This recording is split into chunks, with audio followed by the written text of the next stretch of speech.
people always ask me, they'll say, well, why'd you change the names? I said, well, save Vicro and Amplifon and save Tennessee if you still have it. That's a great question. We get the name all the time, and no, we are not a data-based organization. Proprietary software that can help map the entire land area that we're looking at to basically look and see where the issues may be quicker, faster, and safer. This is the Oil and Gas Contractors Connect podcast with your host, Ryan Ray. Welcome to another edition of the Oil and Gas Contractors Connect. Ryan Ray, your host as always. Thank you so much for tuning in. This is the show we connect you upstream, midstream, downstream, any part of the oil and gas industry. This is your spot to meet other vendors who are working and to essentially network without having to network with them, and then you can connect with them offline. This show is brought to you by R2 Global, surveying, engineering, GIS, right away, any of those services. Be sure to go to GoR2.com and give them a holler. Today we have on Chris Vachon, who is an account manager with van-zandt Controls. Chris, how's it going today, sir? Doing well, Ryan. Thanks for having me. Okay, well, we've tried to ask this routinely, but not every time. But van-zandt, what's in the name? Is it the name of the owner, name of the founders, or some kind of geographical meaning, or anything else that van-zandt might mean? Yeah, van-zandt's the last name of the gentleman who started the company.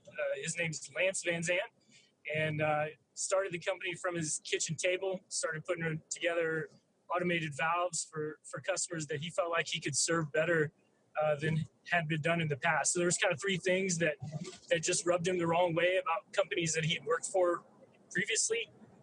So he wanted to be able to turn around quotes quickly. He didn't like to wait, two days or longer to get quotes back to customers. He wanted to deliver product quickly. So he wanted to get customers the product they need when they needed it, because a lot of times they can't wait. And then he wanted to be able to service what he sold. So that's kind of how the company is developed. We try to be really responsive. We want to be the first to quote, first to deliver, and then provide excellent service on the products that we provide. Okay, so you threw out some terms there about what you guys do. Let's talk about where you're at in the industry: upstream, midstream, downstream, and then exactly a little bit more about your product. So we play in all three. We play upstream. We provide a lot of automated valves for wellhead ESDs, for gas lift applications, for control at facilities. Midstream, we can provide large pipeline-sized valves, ESD valves for those kinds of applications. And downstream, we service a lot of refineries and power plants for multiple applications, steam service, high corrosion areas, high temperature areas. So really the sweet spot for our company is automated valves. Then we also provide flow measurement devices and instrumentation, because all those things play nicely together. So those are the three main product groups that we provide. Okay, when you say automated valve, it kind of sounds like a no-brainer. It's a valve that's automated, but what's the difference between an automated valve and a manual valve? Well, so a lot of guys, in our experience, they'll put in manual valves to begin with when they have a pumper that goes by regularly.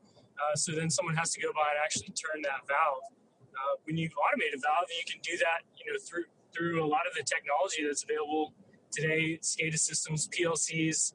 We have some customers that can operate facilities from their smartphone, but it just prevents a person from having to go into that service.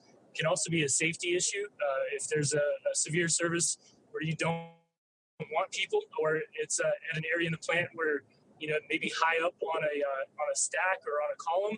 Then you can put an automated valve up there. That way, nobody has to actually go touch the valve to make that valve stroke through its range of motion. Yeah, so that's interesting. Just out of curiosity here, let's kind of walk this through for the listeners.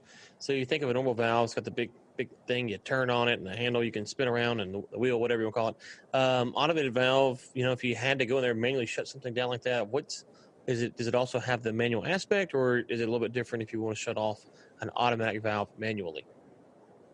Well, we can put manual overrides on the valves. A lot of the actuators we provide come with that option, or we can install a gear that has a manual function on it as well. So you can disengage the automated part of the valve, the actuator, and then you can turn that valve manually. So yeah, I would say if a customer has an application, we have the capabilities to walk through and make that valve operate exactly how they need it to operate. Yeah, and so it seems like the one of the benefits here is not only efficiency but safety. Is that if you have the automated valve, you can potentially work in a lot safer environment because, as you mentioned a minute ago, you don't necessarily have to get so up close to the to the job site to shut down a valve, especially if you're in a precarious situation. Yeah, that's what the guys in the safety class, they would refer to that as an engineering control. You can provide controls on these valves that remove the human element. So again, that's a safer way to go about it, and also for timeliness. If you need to shut down a facility, if you don't have someone standing right next to that valve, then it could take a long time before you can shut that down. If you have control over that from a control room, you can shut it down immediately, or based on alarms or other functions that you have built into your software, the software can do that automatically. So it's a force multiplier, really. It gives you more capabilities to do more with what you already have. So one of the things about the valve business that I've always been curious about is how much of the valves are people putting in because of regulation versus how much are they putting in because of self-imposed safety measures? I don't know how to answer that, from a real clear-cut perspective. We have seen a real move toward electric actuators over the pneumatics, and I think that's driven more from an environmental standpoint.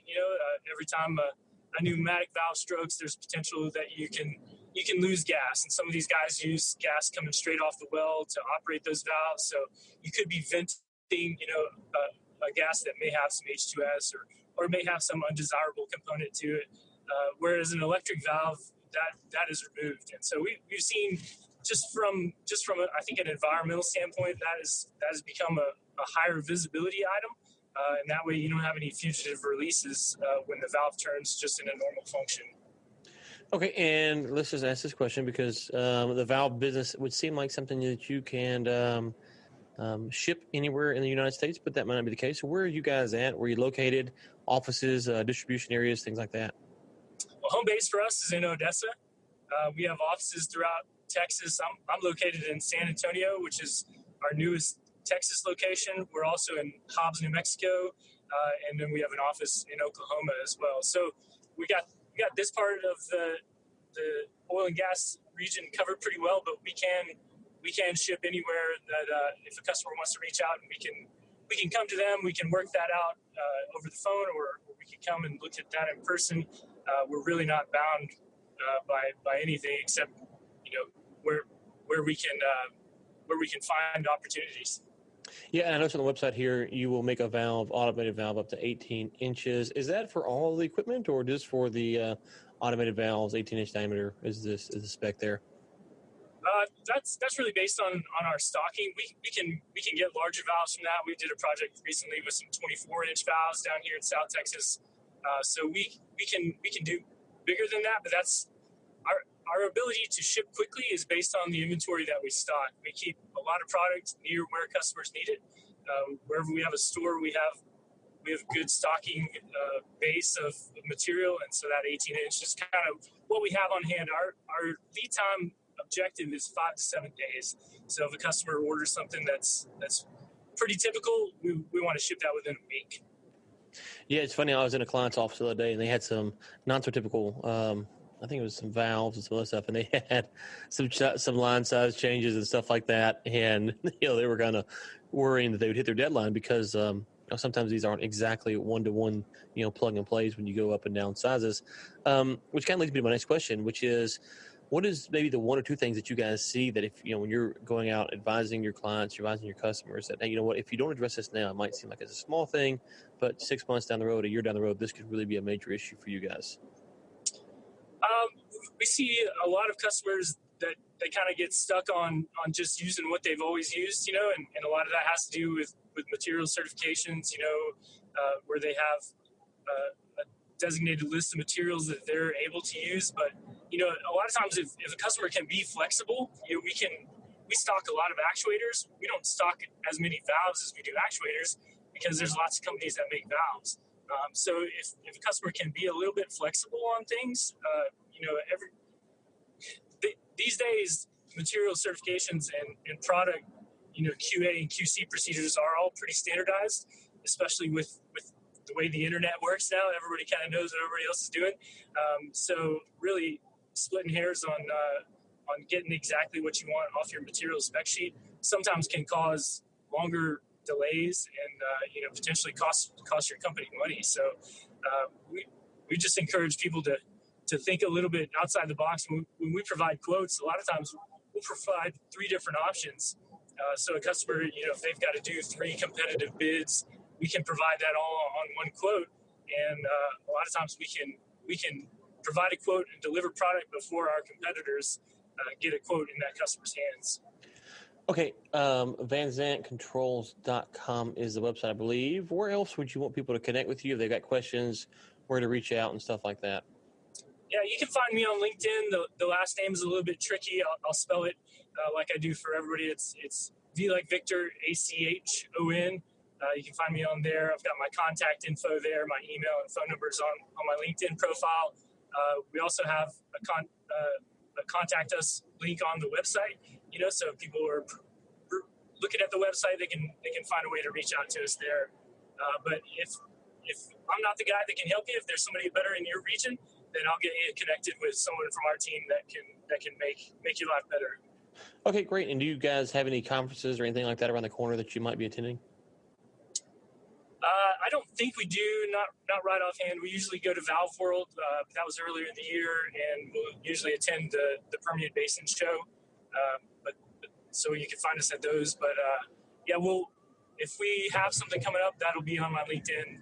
So check that out there. Great. We'll be sure to link to that in the show notes. Chris, thank you so much for coming on today. Any final things before we let you get out of here?